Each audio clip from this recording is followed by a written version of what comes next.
Hello అండి.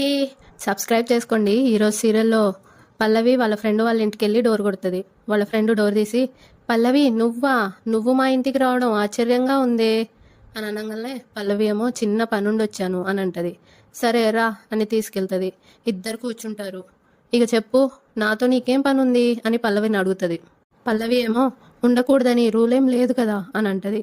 అప్పుడు వాళ్ళ ఫ్రెండ్ సరే చెప్పు అని అనగానే, మా ఫినాన్షియల్ కండిషన్ కొంచెం టైట్గా ఉంది, కొంచెం అమౌంట్ ఏదైనా అడ్జస్ట్ చేయగలవా అని అడుగుతుంది. అది విని వాళ్ళ ఫ్రెండ్ సైలెంట్గా ఉంటుంది. అప్పుడు పల్లవి, ఏం మాట్లాడవేంటి, ఎప్పుడు ఇస్తానో చెప్పలేను కానీ డెఫినెట్గా మళ్ళీ తిరిగి ఇచ్చేస్తాను అని అంటా ఉంటే వాళ్ళ ఫ్రెండ్ ఏమో, అదేంటే నువ్వు ఒక పెద్ద బిజినెస్ మ్యాన్ కూతురువి, మరో బిజినెస్ మ్యాన్కి కోడలివి, నువ్వు నన్ను డబ్బులు అడగడం ఏంటే, చాలా విచిత్రంగా ఉంది. మీ నాన్నని అడిగినా మీ మామగారిని అడిగినా ఎంత కావాలంటే అంత ఇస్తారు కదా, నువ్వు నన్ను డబ్బులు అడగడం ఏంటి అసలు అని అంటా ఉంటే పల్లవి ఏమో, వాళ్ళని అడిగే పరిస్థితి ఉంటే నిన్ను అడిగేదాన్ని కాదు కదా అని అంటది. అప్పుడు వాళ్ళ ఫ్రెండ్, అంటే నీ స్టేటస్, నీ రిచ్ పొజిషను అన్నీ రివర్స్ అయిపోయాయి అన్నమాట. మొన్న మనం రోడ్డు మీద కలిసినప్పుడు నీ హస్బెండ్ ఫారెన్ కంపెనీలో పెద్ద ఆఫీసర్ అని చెప్పావు, 4 రోజుల క్రితమే కొత్త కారు కొన్నానని చెప్పావు. లక్షల జీతం సంపాదించే భర్త లక్షల విలువ చేసే కారు కొనగల నీకు చిల్లర డబ్బుల కోసం నన్ను అడగడమేంటే, నీ భర్త నాలాంటి వాళ్ళ ఇళ్లలో కరెంటు పని చేస్తున్నప్పుడే నీ పొజిషన్ ఏంటా అని నాకు బాగా అర్థమైపోయింది. నీ సీన్ రివర్స్ అయిపోయిందని నాకు తెలిసిండకపోతే నువ్వు ₹1,00,000 అడిగినా ఇచ్చుండేదాన్ని. కానీ చిన్న చిన్న పనులు చేసుకుని సంపాదించే మీ భర్త డబ్బుతో ఇచ్చిన డబ్బులు తిరిగి ఇవ్వలేవు కదా. అది కూడా నాకు అర్థమైంది. నువ్వు మాకంటే తెలివైన దానివి కాబట్టి మీ సొంత నానే నీకు డబ్బులు ఇవ్వలేని పరిస్థితిలో ఉన్నప్పుడు నాలాంటి వాళ్ళు నీకెలా ఇస్తారు, ఎందుకు ఇస్తారు అనే ఆలోచన నీకు ఉండాలి కదా. ఇంకొక విషయం ఏంటంటే, మన లైఫ్ కానీ మన పొజిషన్ కానీ ఎప్పుడూ ఒకేలా ఉండవు. ఉండనప్పుడు ఉన్నది ఉన్నట్టుగా చెప్పకుండా ఫాల్స్ ప్రెస్టేజ్ కోసం లేనిపోని బిల్డప్లు ఇస్తూ అబద్ధాలు చెప్పకూడదు. నీ ఫ్రెండ్ అయినా నాకే నువ్వు అబద్ధాలు చెప్పినవంటే నిన్ను నమ్మి నేనెలా డబ్బులు ఇస్తాను. డబ్బుల విషయం పక్కన పెడితే ముందు నీ మైండ్ సెట్ మార్చుకోవడానికి ప్రయత్నించు. అదే నీ లైఫ్కి, నీ ఫ్యూచర్కి, నీ క్యారెక్టర్కి అన్నిటికీ మంచిది. నీ ఫ్రెండ్గా, నీ వెల్విషర్గా చెప్తున్నాను అని అంటా ఉంటే పల్లవి, చెప్పింది చాలు, నీ దగ్గరికి రావడం, నిన్ను డబ్బులు అడగడం నాది బుద్ధి తక్కువ, ఛా అని చెప్పి అక్కడ నుండి వెళ్ళిపోతుంది పల్లవి. అప్పుడు వాళ్ళ ఫ్రెండ్ ఏమో తనలో తాను, దీనికి పొజిషన్ తగ్గినా పొగరు మాత్రం తగ్గలేదు అని అనుకుంటుంది. పల్లవి రోడ్డు మీద నడుచుకుంటూ వెళ్తుంది. అక్కడే వాళ్ళ నాన్న కూడా కార్ ఆపేసి నిలబడి, మీనాక్షి వాళ్ళ ఫోటో చూసుకుంటూ, నీ కోసం సిటీ మొత్తం వెతికాను, నువ్వెక్కడా కనిపించలేదు, ఎక్కడున్నావు నువ్వు అని అనుకుంటూ ఉంటాడు. పల్లవి వాళ్ళ నాన్నని చూసేస్తుంది. డాడ్ ఇక్కడేం చేస్తున్నారు అని అనుకుంటుంది. చక్రధర్ ఏమో, నిన్నెవరో తీసుకెళ్లారని ఆ రౌడీగాడు చెప్పాడు, నిన్ను ఎవరు తీసుకెళ్లారో తెలిస్తే నువ్వు ఎక్కడున్నావో తెలుస్తుంది అనుకుంటూ పల్లవిని చూస్తాడు. టెన్షన్ పడి ఆ ఫోటోని కారులో పడేస్తాడు. ఏంటమ్మా నువ్వు నడుచుకుంటూ వెళ్తున్నావేంటి, ఎక్కడికి వెళ్తున్నావు, ఏంటమ్మా అని అనగానే పల్లవి ఏమో, నేను అదే అడుగుతున్నాను డాడ్ అని అంటా ఉంటే, దేని గురించి అని వాళ్ళ నాన్న అంటాడు. అప్పుడు పల్లవి, నీలాంటి బిజినెస్ మ్యాన్ కూతుర్ని నడిచి వెళ్తున్నానంటే నా సిచ్యువేషన్ ఎలా ఉందో నీకు ఇంకా అర్థం కాలేదా. ఇంతకు ముందులాగా నేనేం పెద్ద ప్యాలెస్లో ఉండటం లేదు. నా మొగుడేమో ఆఫీసర్ ఉద్యోగం చేసి లక్షలు సంపాదించడం లేదు. తండ్రైనా మీరు కూడా నాకు ₹1 కూడా ఇవ్వనని చెప్పారు. అలాంటప్పుడు నా పరిస్థితి ఎలా ఉంటుంది అనేది ఇంకా మీకు అర్థం కాలేదా. శ్రేయ టీవీలు అవి ఇవి అంటూ నాకన్నా గ్రేట్ అంటూ నా ముందే బిల్డప్లు ఇస్తుంది. అవని జాబ్ చేస్తూ అందరికీ బట్టలు కొంటూ ఇంట్లో పండుగ చేస్తూ నాకన్నా గొప్పదన్నట్టు కలరింగ్ ఇస్తుంది. నేనొక వేస్ట్ ఫెలోని అన్నట్టుగా వాళ్ళ ముందు నేను తలదించుకోవాల్సి వస్తుంది. ఇదంతా నీ వల్లే. మీరు నా సిచ్యువేషన్ని అర్థం చేసుకోకపోవడం వల్లే నాకు ఇలాంటి పరిస్థితి వచ్చింది. పెద్ద బిజినెస్ మ్యాన్ కూతురువై ఉండి నువ్వు మమ్మల్ని డబ్బులు అడగడం ఏంటా అని నా ఫ్రెండ్స్ కూడా నన్ను ఇన్సల్ట్ చేస్తున్నారు. మీరు నేను అడిగిన డబ్బులు ఇచ్చుండుంటే నాకు ఇలాంటి పరిస్థితి వచ్చుండేదే కాదు అని అంటా ఉంటే వాళ్ళ నానేమో, నేను నీకు డబ్బులు ఎందుకు ఇయ్యలేనో చెప్పాను. నేను నీకు డబ్బులు ఇవ్వాలంటే నువ్వేం చేయాలనేది కూడా చెప్పాను. నువ్వు నా మాట విననప్పుడు నేను నీ మాట ఎందుకు వినాలి, నేను నీకు డబ్బులు ఎందుకు ఇవ్వాలి. నీకే అంత పట్టుదల పౌరుషం ఉంటే నీ తండ్రినైనా నాకు ఎంతుండాలి. నీ సమస్యల గురించి నాకు చెప్పొద్దని చెప్పాను కదా, మళ్ళీ ఎందుకు చెప్తున్నావు ఇప్పుడు అంటా ఉంటే పల్లవి ఏమో, ప్రతి ఒక్కళ్ళకి ఒక టైం అంటూ వస్తుంది డాడ్. మీరు నన్ను అడుగుతున్నట్టే నేను కూడా మిమ్మల్ని నిలదీసి అడిగే టైం వస్తుంది. అప్పుడు చెప్తాను మీ సంగతి అని అనేసి అక్కడ నుండి వెళ్ళిపోతుంది. ఇటు అవని వాళ్ళ ఇంట్లో అందరు కూర్చొని ఉంటారు. మీనాక్షి ఏమో మనవరాల్ని ఒళ్ళో కూర్చోబెట్టుకొని ఉంటుంది. పార్వతి అడుగుతూ ఉంటుంది, మీ కూతురు కొడుకు ఎక్కడున్నారో మీకు తెలియదన్నమాట, తెలియకుండా వెతుకుతున్నారనమాట అని అనగానే, అవునండి, కాళ్ళు అరిగిపోయేలా ఊరంతా వెతికాను. అనుకోకుండా నా అల్లుడని తెలియకుండానే నా అల్లుడి ద్వారానే మీ ఇంటికి రాగలిగాను అని అంటా ఉంటే అందరూ ఆనందంతో నవ్వుతూ ఉంటారు. ఆరాధ్య ఏమో, ఇక్కడికి రాకముందే నేను స్కూల్ దగ్గర చూశాను తాతయ్య, అమ్మమ్మ అని తెలుసుంటే అప్పుడే ఇంటికి తీసుకొచ్చేదాన్ని అని అంటా ఉంటే, వాళ్ళ తాతయ్య ఏమో, ఏది ఎప్పుడు జరగాలో, ఎవరు ఎవరిని ఎప్పుడు కలవాలో అనేది మన చేతిలో ఉండదమ్మా అని అనగానే, రాజేంద్ర వాళ్ళ అమ్మగారు, నిజమే ఆరా, అవని అమ్మగారిని మనం ఇలా కలుసుకోవాలని రాసిపెట్టుంది కాబట్టి ఈ విధంగా కలిసాం అని అందరూ మాట్లాడుకుంటూ ఉంటారు. అప్పుడు అవని భోజనం తీసుకొచ్చి, అమ్మ భోంచేయి అని ఇస్తుంది ప్లేట్. అప్పుడు వాళ్ళమ్మ, నా ఒక్కదానికే తీసుకొచ్చావేంటవని, భరత్ వచ్చాక అందరం కలిసి భోంచేద్దాం అని అంటది. అవని ఏమో, తమ్ముడు వచ్చేసరికి ఆలస్యం అవుతుందేమో చెప్పలేం కదమ్మా అని అంటా ఉంటే, కమలేమో, ముందు మీరు తినండి అత్తయ్య గారు అని అంటాడు. పార్వతి కూడా, మేము భోజనం చేయడానికి ఇంకా టైం ఉంది, మీరెప్పుడు తిన్నారో ఏమో, ఏం తిన్నారో తెలియదు కదా, ముందు మీరు తినండి వదిన గారు అని అంటది. అప్పుడు ఆరాధ్య, అమ్మమ్మ నేను తినిపిస్తేనే తింటుంది, నేను తినిపిస్తానమ్మా అని ప్లేట్ తీసుకుంటుంది. వాళ్ళ అమ్మమ్మ దగ్గరే కూర్చొని తినిపిస్తూ ఉంటుంది. ఒక పాట వస్తుంది. ఆ తర్వాత శ్రేయ, ఈ ఇంట్లో ఏదున్నా లేకపోయినా ఈ పనికి మాలిన ప్రేమకు మాత్రం ఏం తక్కువ లేదు అని అంటది. వెంటనే శ్రీకర్, ప్రతి దానికి నెగిటివ్గా ఆలోచించడమేనా నీ పని అని అనగానే, పాజిటివ్గా తీసుకోవడానికి ఏముందని, ఆస్తుందా అంతస్తుందా, కనీసం నచ్చిన ఫుడ్ తినే అదృష్టమైన ఉందా మనకి, ఏముంది చెప్పు శ్రీ అని అంటూ ఉంటుంది. శ్రీకర్ ఏమో కోపగించుకుంటూ ఉంటాడు. ఇటు ఆరాధ్య వాళ్ళ అమ్మమ్మేమో, నాకే పెడుతున్నావు, నువ్వు కూడా తినమ్మా అని అంటే, ఆరాధ్య ఏమో, లేవద్దులే అమ్మమ్మ, నువ్వు తింటే నా కడుపు నిండిపోయింది అని అంటూ నీళ్ళు కూడా తాపిస్తుంది.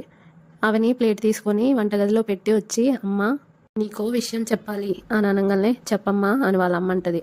అప్పుడు అవని తడబడుతూ, అది తమ్ముడికి పెళ్ళైపోయింది అని అంటది. వాళ్ళ అమ్మేమో షాక్ అయ్యి లేస్తుంది. నాకు ఒక్క మాట అయినా చెప్పకుండా పెళ్లి చేసుకున్నాడా అని అడగంగానే, అవని ఏమో, ఎవరికైనా చెప్పాలంటే ముందుగా అనుకొని ముహూర్తాలు చూసుకొని చేసుకున్న పెళ్లి కాదమ్మా, అనుకోని విధంగా అనుకోకుండా వాడి పెళ్లి జరిగింది. నీ కోడలు ఎవరో తెలుసా, మా అత్తయ్య మావయ్యల కూతురు, నా సొంత ఆడపడిచే నా తమ్ముడికి భార్య, నీకు కోడలవుతుందమ్మా అని అంటది. భరత్ ఇంకా ప్రణతి వచ్చేస్తారు అక్కడికి. వాళ్ళని చూసి కమల్, అదిగో బావగారు ఇంకా ప్రణతి వచ్చేసారు, రండి రండి రండి, కరెక్ట్గా మీ గురించి మాట్లాడుతున్నప్పుడే మీరు వచ్చేసారు, మీకు 100 years బావా అని అంటా ఉంటాడు. మీనాక్షి ఏమో, భరత్ అని భరత్ని కౌగిలించుకుంటుంది. భరత్ అమ్మా అని అంటాడు. భరత్, నిన్ను చూసి ఎన్ని రోజులైందిరా అని అంటా ఉంటే, ఎలా ఉన్నావమ్మా అని అడుగుతాడు. నిన్ను అవనిని చూశాను కదా, ఇప్పుడు బాధ భయం బెంగ ఏమీ లేవురా అని అంటది.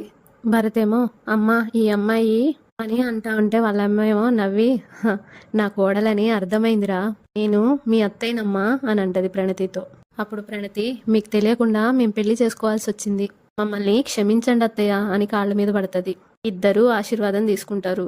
మీనాక్షి ఏమో, నిన్ను చూసిన ఆనందంలో ఇప్పుడు క్షమాపణలు ఎందుకమ్మా, అవని చెప్పింది నేను అర్థం చేసుకోగలను, నీ పేరేంటమ్మా అని అడుగుతుంది. ప్రణతి అంటది.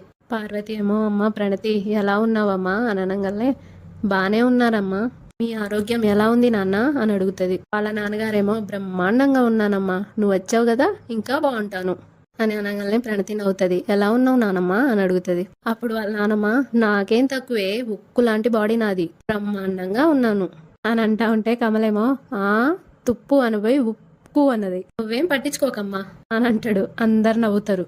వాళ్ళ నాన్నమ్మేమో, నీకు వెటకారాలు బాగా ఎక్కువైపోయాయిరా అని అంటది. వెంటనే కమల్, నీ ఏజ్కి నువ్వు ఉప్పు కారాలు తక్కువ తినాలి కాబట్టి నా ఏజ్కి వెటకారం ఉంటే ఏం తప్పులేదులే అని అంటా ఉంటే, పొరా అని అంటది. ప్రణతి ఏమో శ్రీకర్ని, బాగున్నావా అన్నయ్య అని అడుగుతుంది. అప్పుడు శ్రేయ, ఏమున్నా లేకున్నా బాగానే ఉన్నామని అనుకోవాలిగా, మరి బాగానే ఉన్నట్లే అని అంటా ఉంటే, శ్రీకర్ ఏమో పక్క నుండి సీరియస్గా చూస్తూ ఉంటాడు ఆమెని. ఆరాధ్య ప్రణతితో, నీ దోస్త్ కటీఫ్ అనగానే, ఎందుకు ఆరాధ్య అని ప్రణతి అడుగుతుంది. ఆరాధ్య ఏమో, నువ్వు వెళ్ళిన దగ్గర నుంచి నాతో మాట్లాడడానికి నువ్వు ఫోన్ కూడా చేయలేదు అని అంటా ఉంటే, ఫోన్ చేయకపోతేనే నీకోసం వచ్చాను కదా బంగారం అని ముద్దు పెట్టుకుంటుంది. తర్వాత అవని దగ్గరికి వెళ్ళి, బాగున్నావా వదినా అని అంటే, బాగున్నాను అని అవని అంటది. అక్క అనగానే, ఏంట్రా అంటది.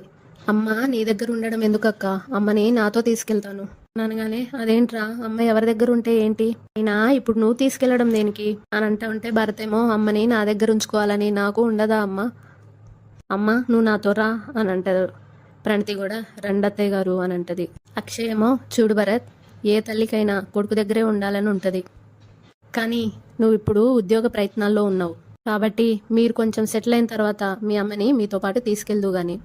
అవునరా భరత్, అమ్మని నువ్వు బాగా చూసుకోవాలి అంటే మీకు ఎలాంటి సమస్యలు లేకుండా అన్ని విధాలుగా మీరు బాగుండాలి కదా అని అవని అంటది. అక్షయ్ ఏమో, మీ అమ్మగారిని నీకన్నా మంచిగా ముందు నేను చూసుకోవాలి, ఎందుకో తెలుసా, మీ అమ్మగారు నా ప్రాణాలు కాపాడారు కాబట్టి ఆవిడ్ని బాగా చూసుకోవాల్సిన బాధ్యత నా మీద ఉంది అని అనగానే భరతేమో, సరే బావగారు, నేను త్వరలోనే ఏదో ఒక ఉద్యోగం సంపాదించి అప్పుడు అమ్మని తీసుకెళ్తాను అని అంటాడు. అప్పుడు అక్షయ్, ఇది కరెక్ట్ అని అనగానే అందరూ నవ్వుతూ ఆనందంగా ఉంటారు.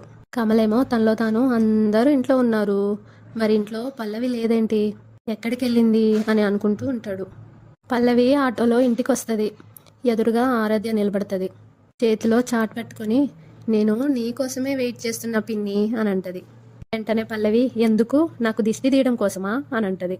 అని అనగానే ఆరాధ్య ఏమో, కాదు, నాకు అమ్మమ్మ లేదని అన్నావు కదా అంటది. అప్పుడు పల్లవి అని అనగానే, మా అమ్మమ్మ పేరు మీనాక్షి, ఫ్యామిలీ ట్రీలో కూడా రాశాను చూడు అని చూపిస్తుంది. అప్పుడు పల్లవి, పేరుదేముందిలే, ఏదైనా రాయొచ్చు, మనిషి ఉండాలి కదా అని అంటా ఉంటే ఆరాధ్యమ్మ, అమ్మమ్మ పేరు రాయడమే కాదు అమ్మ కూడా ఉంది, రా చూపిస్తాను అని లోపలికి తీసుకెళ్తుంది. ఇదిగో ఈవిడే మా అమ్మమ్మ మీనాక్షి అని చూపిస్తుంది. పల్లవి ఆమెను చూసి షాక్ అవుతుంది. కమలేమో, అత్తయ్య గారు, నా పిల్లంది విచిత్రమైన క్యారెక్టర్ అని చెప్పాను కదా, ఆ క్యారెక్టర్ ఇదే అని పల్లవిని చూపిస్తాడు. ఇదే నా పెళ్ళం అని పల్లవి దగ్గరికి వెళ్ళి, హలో మేడం, మా వదినికి అమ్మా నాన్నలు లేరని ఎన్నిసార్లు మా వదినని అవమానించావు, ఇప్పుడు మా వదిన గారి అమ్మగారిని చూసావు కదా, ఇప్పుడేమంటావు అని అంటా ఉంటే కమలల్ల నానమ్మేమో, అందుకే తొందరపడి ఎవరిని ఏమీ అనొద్దు అనే విషయం ఇప్పటికైనా నీకు అర్థమైందా అని అంటది. పార్వతి ఏమో, అవని అమ్మగారిని చూసావు కదా, ఇప్పుడు సంతోషమేనా నీకు అని అంటది. ఇక రాజేంద్ర ఏమో, అవని మీ అమ్మని ఎంతో అభిమానంగా పిన్ని గారు అని పిలుస్తుంది, ఆ వరసన అవని అమ్మగారు నీకు పెద్దమ్మ అవుతుంది, పరిచయం చేసినప్పుడు పెద్దవాళ్ళని పలకరించాలి కదా పల్లవి అని అంటారు. అక్షయేమో, అవని అనాథ అంటూ చులకనగా మాట్లాడావు, అవని అమ్మగారిని చూశాక అవని గురించి తప్పుగా మాట్లాడానని అనిపించట్లేదా నీకు అసలు అని అంటాడు. అవని ఏమో, నా గురించి నోటికొచ్చినట్టు ఏదేదో మాట్లాడేదానివి, మా అమ్మని చూడగానే సైలెంట్ అయిపోయావేంటి, మాట రావట్లేదా, లేదంటే మెదడు మొద్దుబారిపోయిందా అని అంటా ఉంటే పల్లవేమో, నా మెదడు బాగానే పనిచేస్తుంది కాబట్టే నీకు మీ అమ్మ ఉన్నప్పుడు మీ నాన్న కూడా ఉండాలి కదా, అదే నేను ఆలోచిస్తున్నాను ఇప్పుడు, నీకు అమ్మ ఉన్నందుకు వచ్చినందుకు సంతోషమే, కానీ మీ అమ్మ గురించి అందరూ అంత గొప్పగా చెప్తున్నప్పుడు మీ నాన్న ఎవరు అనేది కూడా చెప్పాలి కదా, మరి మీ నాన్న ఎవరో చెప్తే ఇంకా సంతోషిస్తాను, మీ నాన్న ఎవరు, ఆయన ఎక్కడున్నారు, మీ అమ్మతో పాటు మీ నాన్న ఎందుకు రాలేదు, మీ నాన్న వస్తాడా రాడా ఉన్నాడా అసలు లేడా అని అడుగుతా ఉంటే అందరూ సీరియస్గా చూస్తారు పల్లవి వైపు. ఇక అక్కడితో ఈరోజు ఎపిసోడ్ అయిపోతుంది. రేపటి ఎపిసోడ్లో పల్లవి, నా ఫ్రెండ్స్ నన్ను కరెంటు పని చేసుకునేవాడి పెళ్ళాము అంటంటే నాకు సిగ్గేస్తుంది అని అనగానే కమలేమో ఛా అని అంటాడు. అప్పుడు పల్లవి, నేను చక్రధర్ కూతుర్ని అని అంటా ఉంటే మీనాక్షి వింటది. ఇక రూమ్లోకి వెళ్ళి ఆలోచిస్తూ ఉంటుంది. అక్కడికి అవని వెళ్ళి, ఏంటలా ఆలోచిస్తున్నావు అని అనగానే మీనాక్షి ఏమో, అవును, పల్లవి వాళ్ళ నాన్న పేరు చక్రధర్ అని అంటుంది ఏంటి, అసలు ఎవరా చక్రధర్ అని అడుగుతుంది. అప్పుడు అవని, పలుకుబడిలో పెద్ద మనిషే కానీ గర్వం అహంకారం అన్నీ ఎక్కువే వాళ్ళ నాన్నకి, వాళ్ళ నాన్నని నీకు చూపిస్తా ఉండు అని ఫోటో చూపిస్తుంది. మీనాక్షి షాక్ అవుతుంది. అంతటితో ఈరోజు ఎపిసోడ్ అయిపోతుంది. ప్లీజ్ సబ్స్క్రైబ్ చేసుకోండి.